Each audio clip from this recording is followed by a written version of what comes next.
आज हम बाइबल की एक अनदेखी कहानी के बारे में बात करेंगे। जैसे बाइबल में आपको नूह के समय में जो बाढ़ आई थी उसके बारे में पता होगा, लेकिन आपको यह नहीं पता होगा कि नूह की बाढ़ से पहले भी एक बाढ़ आई थी इस धरती पर, और उस बाढ़ का नाम शैतान की बाढ़ था। यह बाढ़ नूह की बाढ़ से भी बहुत ज़्यादा भयानक और ख़तरनाक बाढ़ थी, क्योंकि इस बाढ़ से धरती के ऊपर जो कुछ भी था वह सब कुछ ख़त्म हो गया था। इस बाढ़ के बारे में जानने के लिए हमें बाइबल में उत्पत्ति 1 और 1 को ध्यान से पढ़ना होगा। जैसे कि उत्पत्ति 1 में लिखा है कि आदि में परमेश्वर ने स्वर्ग और पृथ्वी की सृष्टि की।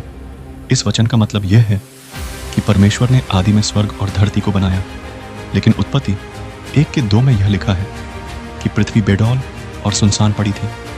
ऐसा कैसे हो सकता है कि परमेश्वर ने कोई चीज़ बनाई हो और वह बेडौल बनी हो? इसका मतलब यह है कि उत्पत्ति 1 से और उत्पत्ति 1 वचन के बीच में कुछ ऐसा हुआ था कि जिससे पृथ्वी बेडौल हो गई थी। अब मैं आपको यह बताता हूँ कि ऐसा क्या हुआ था कि जिसके कारण पृथ्वी बेडौल हो गई थी। जैसे कि बाइबल में लूका 10:18 में लिखा है कि मैं शैतान को बिजली की नाई स्वर्ग से गिरा हुआ देख रहा था। इसका मतलब यह है कि शैतान स्वर्ग से पृथ्वी पर गिराया गया था। जब शैतान पृथ्वी पर गिराया गया तब उसके गिरने के कारण पृथ्वी बेडौल हो गई थी। और जैसे उत्पत्ति 1 में लिखा है कि गहरे जल के ऊपर अंधियारा था तथा परमेश्वर का आत्मा जल के ऊपर मंडलाता था।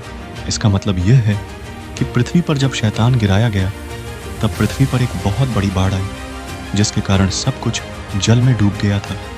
और जैसे 2 पतरस 3:5-7 में लिखा है कि पृथ्वी भी जल में से बनी और जल में स्थिर है, और उस युग का जगत जल में डूबकर नाश हो गया।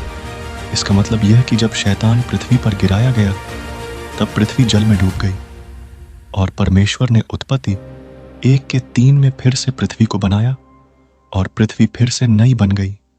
आमीन।